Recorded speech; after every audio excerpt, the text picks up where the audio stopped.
సంగారెడ్డిలో ఓవరాల్గా ఉమ్మడి సంగారెడ్డిలో ఏ విధమైనటువంటి పోలింగ్ సరళి కనపడుతుంది? మా ప్రతినిధి సతీష్ అందించడానికి లైవ్లో ఉన్నారు. సతీష్.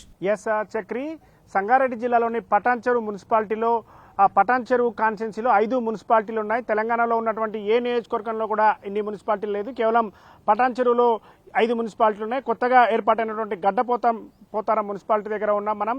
ఈరోజు ఇక్కడే మనం ఉన్నటువంటి ఇక్కడ ఎంపీపీఎస్ గడ్డపోతారం దగ్గర దాదాపు ఉదయం నుంచి కూడా కంటిన్యూస్గా పోలింగ్ జరిగింది. 58% పోలింగ్ నమోదైంది. కొద్దిసేపటి క్రితం ఇక్కడ ఉన్నటువంటి అధికారులు ఇచ్చినటువంటి సమాచారం ప్రకారం 58% పోలింగ్ నమోదైనట్టుగా కూడా ప్రకటించారు.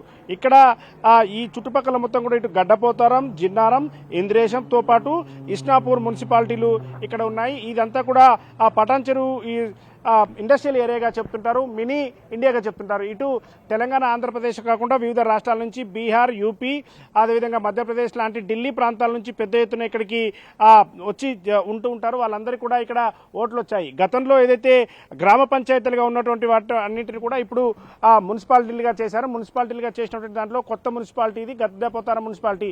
మధ్యాహ్నం 1 వరకే 58% అయింది. సాయంత్రం 5 గంటల వరకు దాదాపు 80% వరకు కూడా పోలింగ్ నమోదు కావచ్చని చెప్పి అధికారులు భావిస్తున్నారు. కంటిన్యూస్ గా పోలింగ్ ప్రాసెస్ అయితే కొనసాగుతుంది. చక్రి.